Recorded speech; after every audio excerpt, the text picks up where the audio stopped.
El centro del ciclón, John Lilly. Capítulo 2. Un accidente casi mortal. Ningún experimento es un fracaso.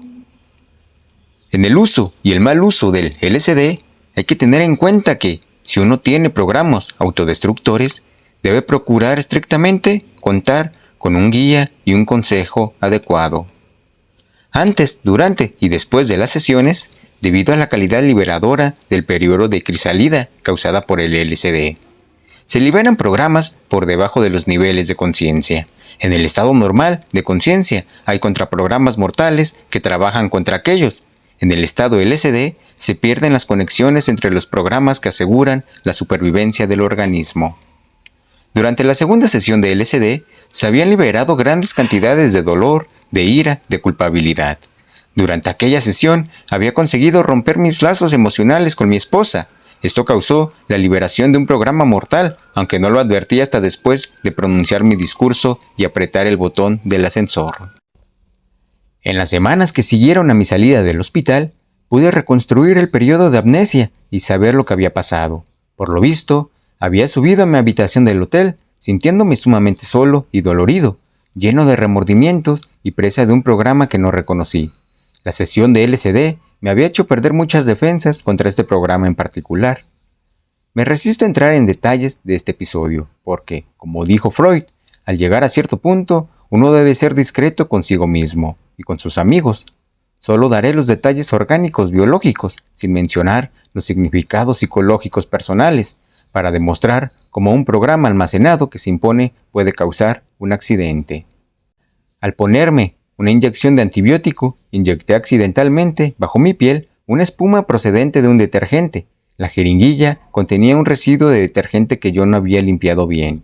De algún modo, las burbujas se habían introducido a mi sistema circulatorio, habían pasado a los pulmones y se habían alojado en el cerebro, incluida la corteza visual. Entonces había caído inmediatamente en coma. Más tarde, conseguí salir de las profundidades del coma, llegar al teléfono de la habitación y llamar a la telefonista, lo cual envió al detective del hotel. Volví a caer en coma. Cuando llegó el detective, me pidió que le diese el nombre de un amigo en el hotel. Haciendo un esfuerzo, solo pude pensar en un neurólogo de Chicago. Mientras tanto, sentía fuertes latidos en la cabeza y pensaba que se había roto algún vaso del cerebro. Nunca había experimentado un dolor tan terrible. Me asumí de nuevo en el coma. Me esforcé por salir de él y nombré a un amigo que estaba en el hotel. Este me dijo más tarde que cuando llegó a mi habitación, yo estaba en coma y que tardó 6 horas en conseguir una ambulancia. Mientras tanto, yo yacía en la cama del hotel. Recuerdo muy bien la experiencia interior que se produjo mientras estaba en el llamado coma. El dolor de cabeza, las náuseas y el vómito me obligaron a dejar mi cuerpo. Me convertí en un centro enfocado de conciencia y viajé por otros espacios y me encontré con otros seres, entes o conciencias. 2 de ellos se acercaron a mí a través de un gran espacio vacío y vieron, sintieron y me transmitieron ideas orientadoras e instructivas. Es muy difícil esa experiencia en palabras porque no se intercambió palabra alguna. Solo pensamientos y sentimientos puros eran transmitidos y recibidos por mí y por aquellos docentes. Intentaré expresar con palabras lo que ocurrió. Estoy en un lugar vacío donde solo hay luz. Es una luz dorada que viene del infinito y penetra todo el espacio en todas las direcciones. Yo soy un solo punto de conciencia, de sentimiento, de conocimiento, y sé que soy. Esto es todo. Me hallo en un espacio muy tranquilo, pasmoso, venerable. No tengo cuerpo, no necesito un cuerpo. No hay cuerpo, solo soy yo, lleno de amor, calor y radiación. De pronto, aparecen a lo lejos 2 puntos similares de conciencia, fuentes de radiación, de amor, de calor. Siento su presencia, veo su presencia, sin ojos, sin cuerpo. Sé que están allí, por consiguiente, están allí. Al acercarse en mi dirección, me siento más y más cerca de cada uno de ellos, que penetran mi propio ser. Transmiten pensamientos consoladores, reverenciales, pasmosos. Me doy cuenta de que son seres mucho más grandes que yo. Empiezan a instruirme, me dicen que puedo permanecer en este lugar, que he dejado mi cuerpo, pero que puedo volver a él si lo deseo. Entonces me muestran lo que ocurriría si dejase mi cuerpo atrás, lo cual es una alternativa que puedo seguir. También me muestran dónde puedo ir si me quedo en este lugar. Me dicen que todavía no es hora de que abandone mi cuerpo de un modo permanente, que todavía tengo una oportunidad de volver a él. me dan una confianza total y absoluta, la certidumbre total de la verdad de mi ser en tal estado. Sé con absoluta certeza que ellos existen, no tengo la menor duda. No necesito hacer un acto de fe, es así y lo acepto. Su amor magnífico, profundo y poderoso me abruma hasta cierto punto, pero, en definitiva, lo acepto. Al acercarme más, me siento cada vez menos yo mismo y más de ellos en mi ser. Se detienen a una distancia crítica y me dicen que en este momento solo he alcanzado el desarrollo que me permite aguantar su presencia a esta distancia particular. Si se acercan más, me anodaría y yo me perdería como ente cognitivo, confundiéndome con ellos. También me dicen que yo los he dividido en dos, porque esta es mi manera de percibirlos, pero que en realidad son uno en el espacio que me encuentro. Dicen que yo insto a ser todavía un individuo, forzando una proyección sobre ellos, como si fuesen dos, y además me comunican que, si vuelvo a mi cuerpo y me desarrollo más, percibiré en definitiva la unidad de ellos y de mí y de muchos otros. Dicen que son mis guardianes, que han estado conmigo antes de ahora, en momentos críticos y que en realidad están siempre conmigo, porque yo no me hallo de ordinario en un estado en el que pueda percibirles. En el estado en el que puedo percibirles es cuando estoy cerca de la muerte del cuerpo. En ese estado no existe el tiempo, hay una percepción inmediata del pasado, del presente y del futuro, como en el momento actual. Permanecí en este estado durante muchas horas, en tiempos de la Tierra. Después volví a mi cuerpo en el hospital, sentí un dolor distinto en la cabeza y al salir del coma advertí que me estaban inyectando algo en las arterias carótidas del cuello. Inmediatamente comprendí que estaban buscando una lesión cerebral, una hemorragia en el cerebro y que inyectaban una sustancia radiopaca para los rayos X. Una vez extinguido el dolor, caí de nuevo en coma y volví junto a mis guardianes. La próxima vez que volví a mi cuerpo y desperté, me hallé en una habitación del hospital. El dolor de cabeza había desaparecido, pero no podía ver. Inmediatamente, delante de mis ojos, había una brillante y blanca cortina de luz que llenaba todo mi cuerpo visual. Podía sentir mi cuerpo y mover sus diferentes partes. Descubrí que no estaba paralizado. Descubrí que podía hablar y pensar con claridad y que por consiguiente la lesión cerebral no era tan extensa como había temido. Pensé, mis guardianes tienen razón. Puedo permanecer en mi cuerpo, pero ciego. Sufrí una reacción intensa de dolor por haber vuelto a un cuerpo ciego, pero confié en la declaración de mis guardianes de que estaría perfectamente. Yací en la cama del hospital, repasando mis conocimientos de neurología y de mecanismos del cerebro. Presumí que estaba ciego debido a una lesión irritante, más que destructora, de mi corteza visual. Los guardianes tenían razón. Debía esperar hasta comprobar qué cantidad de visión había perdido cuando cesara la irritación, cuando se apagara la luz blanca y cegadora. Cuando entraron los médicos y me hallaron despierto, discutimos mi caso. Yo no sabía aún lo que había sucedido, sabía quién era y, cuando me dijeron dónde estaba, reconocí el hospital. Un oftalmólogo examinó mis ojos. Dijo que no había en ellos lesión visible. Esto me alivió muchísimo. La irritación no estaba en la retina, estaba en el cerebro. Si hubiese estado en la retina, la esperanza de recuperación habría sido menor. Durante el periodo de luz intensa blanca, delante de mis ojos, experimenté algunos fenómenos nuevos. En primer lugar, no podía ver ninguna luz en la habitación, ni de día ni de noche. La luz interior era tan brillante que no importaba la clase de imágenes expuestas a mis ojos. Cuando el oftalmólogo me examinó los ojos, no pude ver su luz, a pesar de que era muy fuerte. Mi ordenador de visión central actuaba con tal fuerza que los estímulos exteriores que pasaban por los ojos no podían influir en el resultado. El observador dentro solo estaba ciego porque la información que llegaba hasta él, donde quiera que estuviese, desde la corteza visual, era tan fuerte que cualquier estímulo añadido de la periferia resultaba inoperante. Todas las líneas estaban completamente ocupadas. Esto me demostró que los sistemas de observación de mi gran ordenador no estaban en la propia corteza visual irritada. Estudié la intensa luz blanca y empecé a ver nuevos fenómenos. Mientras yacía en la cama del hospital, se produjeron varias clases de visiones. De pronto, vi un prado verde, pero la hierba parecía completamente artificial, como de plástico. En este prado había un agujero del que salió una serpiente. La serpiente se alzó recta en el aire. Entonces me eché a reír, porque estaba claro que era una serpiente artificial de confección humana. La serpiente estaba formada por un muelle que pasaba por su centro y estaba cubierto de papel. La cabeza era de madera pintada. Sus mandíbulas estaban articuladas sobre un solo eje. Un pájaro de madera venía de la derecha y un pájaro pintado de brillantes colores, agitando las alas de madera y abriendo y cerrando el pico de madera. La serpiente se erigió y mordió al pájaro de su madera con sus mandíbulas de madera. Todo este episodio ocurrió mientras me hallaba en un estado de relajamiento, solo observando lo que pasaba. Recordé que, siendo muy pequeño, tenía una serpiente de madera y un pájaro de madera exactamente igual a estos. De pronto, me di cuenta de que una parte de mi sistema de almacenamiento de recuerdos disparaba y transmitía aquellas imágenes a la parte de exhibición visual de mi ordenador. En cuanto advertí que esto no era más que un recuerdo elaborado por mi imaginación infantil, me eché a reír, y en cuanto me eché a reír, desapareció la imagen. Entonces me relajé y aparecieron otros animales de madera. Cuando tenía 2 o 3 años, poseí un arca de Noé de madera. Los animales cobraron vida y se movían sobre la hierba artificial.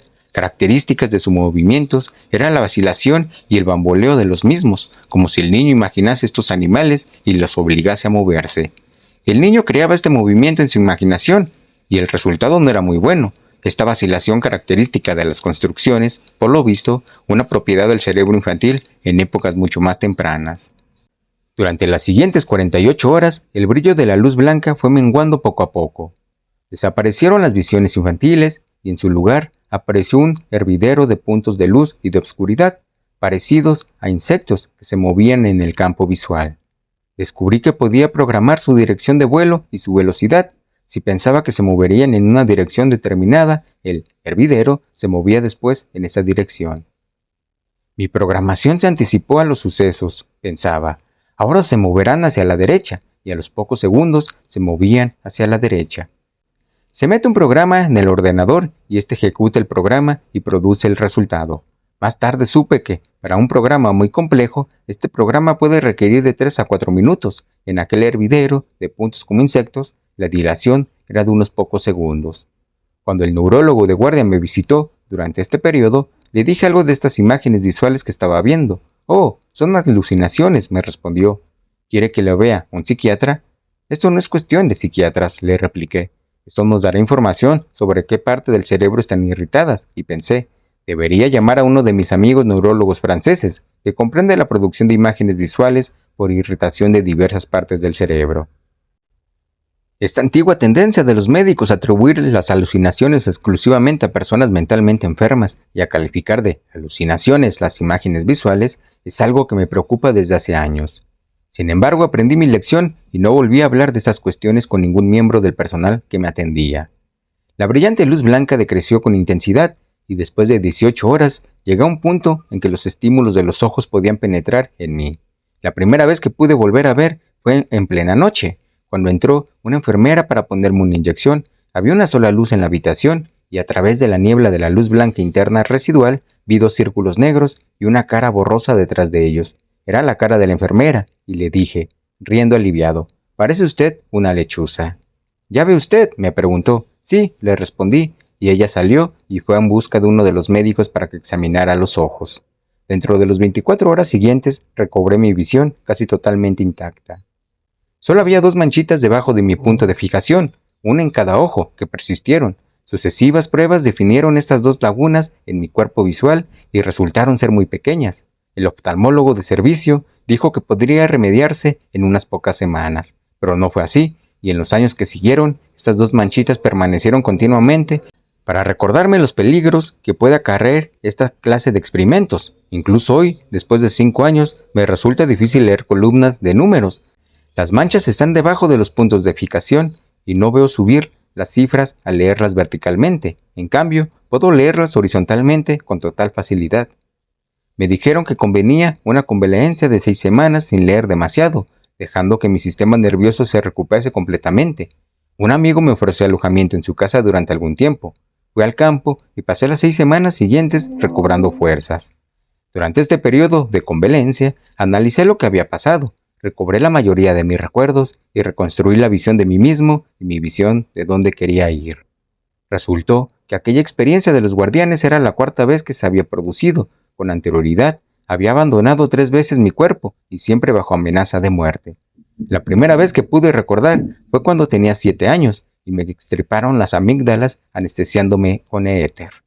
Estaba muy asustado cuando me aplicaron el éter. Inmediatamente me encontré en un lugar con 2 ángeles, que me ampararon con sus alas y me consolaron. La forma angélica era la proyección infantil sobre entes adecuados a un niño de 7 años educado en el seno de la Iglesia Católica. La segunda vez fue cuando tenía 10 años y padecí una enfermedad, posiblemente tuberculosis, que me debilitó mucho. Estuve en cama 6 semanas o más, y cuando la habitación estaba en silencio y mi fiebre era alta, solía viajar por esta región. La tercera vez fue cuando tenía 22 años y me extrajeron las 4 muelas del juicio con anestesia local. Me asusté muchísimo al ver que el dentista tenía un escoplo en el que me apuntaba directamente al cerebro. El dolor y la imaginaria catástrofe que se produciría si aquel cincel resbalaba y me penetraba mi cerebro me ocasionaba un shock primario. Sudé, palidecí y sentí náuseas. El dentista lo advirtió y me dio óxido nitroso.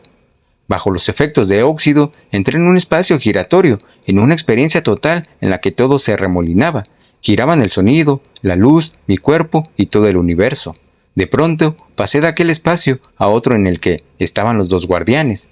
En aquella ocasión me dijeron lo que iba a hacer, o lo que debía hacer y no había hecho todavía. Cuando desperté de la anestesia, me habían arrancado las muelas y sentí un inmenso alivio. Ahora sabía a dónde iba y lo que tenía que hacer. Fue cuando decidí que tenía que ingresar en la Facultad de Medicina y aprender más sobre mi propia supervivencia y la del prójimo. Estos recuerdos, que nacieron durante el largo periodo de autoanálisis después del accidente, me mostraron la continuidad de este espacio, de estos 2 guardianes. Me di cuenta de que es un lugar al que probablemente pueden ir otras personas, en circunstancias especiales. Durante aquellas semanas resolví volver a aquel lugar y tratar de hacerlo sin amenaza de muerte. Pensé, y en estados profundos de trance, y en el empleo del LSD para alcanzar este nivel de conciencia. También reconstruí la manera en que había ocurrido el accidente. Recordé que, durante la Segunda Guerra Mundial, cuando investigaba la formación a grandes alturas de burbujas que se introducen en la sangre, descubrí que una espuma producida por un detergente puede ser mortal. En aquella época, estábamos tratando de descubrir el camino que seguían las burbujas desde la pierna hasta los pulmones. Inyecté espuma en la vena de la pata de un perro y vi que desde los pulmones pasaba al cerebro. Las burbujas de detergente bajan la tensión superficial hasta el punto de que podían deslizarse por los pequeños capilares de los pulmones, llegar al cerebro y alojarse en los capilares de este. Pero la mayoría de las burbujas quedaban atrapadas en los pulmones y causaban un síndrome llamado de ahogo, en el que el sujeto comenzaba a sentir cosquilleos en el pecho, tosía y de pronto adquiría un color azul intenso al detenerse la corriente sanguínea en los pulmones. Para curar el ahogo, había que aumentar sencillamente la presión alrededor del sujeto, a fin de destruir las burbujas. En la cámara de gran altitud, hacíamos descensos en picada a la atmósfera a fin de destruir las burbujas. Lo importante era que esta información la había almacenado hace 20 años y había olvidado que la información estaba aquí, pero lo visto, en la angustia de dolor y de remordimiento provocada por la segunda sesión de LSD, me había inyectado la espuma. Algo dentro de mí sabía que esta lesión era letal. Lo más espantoso de todo este episodio era que una parte de mí podía emplear información que tenía almacenada para matar el resto de mí. Que yo pudiese recordar, no había tratado de suicidarme, sino que fue literalmente un accidente. Cuando me di cuenta de que tenía almacenados unos programas tan letales que podían destruirme si cedía a ellos o no advertía su presencia, decidí trabajar mucho más en mi autoanálisis y desarraigar esos programas. Mi analista me había advertido acerca de la existencia de tales tendencias destructoras. Por lo visto, él lo sabía, aunque yo lo ignoraba. En realidad, me había asustado tanto antes de este episodio que había llamado a mi analista y concertado una cita para ir a verle el mismo día en que ocurrió el accidente. Después de mi autoexamen y de las 6 semanas de convalencia, le visité y estuvimos 2 horas debatiendo el programa. Le conté lo que recordaba y gracias a la asociación de ideas recordé más cosas. La única razón de este relato tan personal es que deseo ilustrar un principio general. Pueden existir delante de él, yo despierto, otros sistemas ocultos de control del organismo que pueden programar pensamientos, sentimientos y acciones encaminados a la destrucción de aquel organismo en particular. El LSD puede liberar estos programas, puede fortalecerlos y puede debilitar al yo superviviente despierto hasta el punto de que haya peligro de suicidio o de actividades autodestructivas. Por consiguiente, cada uno ha de examinarse con gran cuidado, hacer un examen muy crítico y pedir ayuda a alguien que le conozca bien. Si alguien muestra algún indicio de tales programas, debe colocar todas las salvaguardas posibles a su alrededor para evitar que estos programas sean activados por el LSD hasta el punto de poner en peligro el propio cuerpo. Mi error fue someterme a 2 sesiones de LSD en poco intervalo entre ambas y sin una adecuada preparación para el análisis entre las 2 sesiones y después de la segunda. El hecho de que tuviese que dar aquella conferencia interrumpió el periodo de autoanálisis para la segunda sesión. Posiblemente, si hubiese podido realizar el análisis durante la semana que siguió a la segunda sesión, habría podido evitar aquel episodio casi fatal. Sospecho que cuando una persona, bajo los efectos del LSD, se cae de un balcón o se cola delante de un automóvil ya en marcha, ello se debe a que se ha dado rienda suelta a estos programas. Creo que es debido, más que a ilusiones o engaños proyectados al mundo exterior, a la liberación de programas autodestructores durante periodos de intensa emoción que cabe provocar por técnicas que se expondrán más adelante. Igual que con el LSD, estos programas pueden activarse y llegar a dominar todo el sistema. Así, entre los mapas y la cartografía necesarios para una feliz navegación por los espacios interiores con LSD o con cualquier otro método, se incluyen también programas destructores. Conviene explorar estas zonas de peligro, no reprimirlas. Hay que explorarlas cuidadosamente y con una ayuda adecuada. En estas zonas se necesita un guía que la conozca bien o uno que pueda hacérselas comprender, evitando de este modo que los programas destructores dominen la situación. Yo no tuve este guía y no utilicé el que estaba a mi alcance. Durante la segunda sesión, mi guía se había marchado. Yo había entrado en los espacios negativos sin nadie que me oriente, me corrigiese y me mostrase que había activado aquellos sistemas letales. Había sentido la necesidad de acudir a mi analista, pero el episodio se había producido antes de que pudiese hacerlo. Al proyectar sucesivos experimentos con LSD, me aseguré de que una persona buena, competente, bien asentada y bien centrada estuviese inmediatamente a mi alcance en el lugar del experimento. De este modo, si se producía un pensamiento negativo de esta clase, podía acudir a esta persona y enderezar las cosas antes de que escapara a mi control.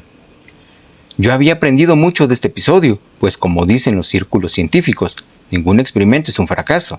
Había aprendido que la muerte no es tan terrible como imaginaba, que hay otro espacio, un lugar seguro más allá donde estamos ahora. En vez de asustarme y renunciar a ulteriores experimentos, me sentí intrigado y decidí explorar esta región.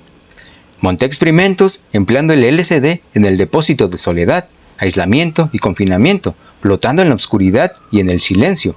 Libré toda presión de la realidad exterior sobre mi cuerpo. En estos experimentos descubrí otros espacios, encontré otros mapas y descubrí métodos relativamente seguros de ir a aquellos lugares sin que los programas letales volviesen a activar con demasiada fuerza. Afortunadamente, mi papel de explorador no se había visto perjudicado, sino más bien fortalecido por aquella lección. Digo afortunadamente porque sobreviví. Ya no temía las consecuencias últimas de los programas negativos. Mi miedo a la muerte o abandonar mi cuerpo había disminuido. También había descubierto que mi misión era realizar exploraciones en esta región. Esto significa que debía limpiar mi vida y apercibirme mejor para continuar mi trabajo. Aquel episodio tuvo un efecto perturbador en mi reputación profesional como científico. Circuló el rumor de que el incidente había ocurrido como resultado de haber tomado LSD en aquella ocasión y de que el LSD había lesionado mi cerebro. En el hospital habían encontrado LSD en mi cartera e inmediatamente el personal facultativo atribuyó todo el episodio a que yo había tomado LSD en el hotel.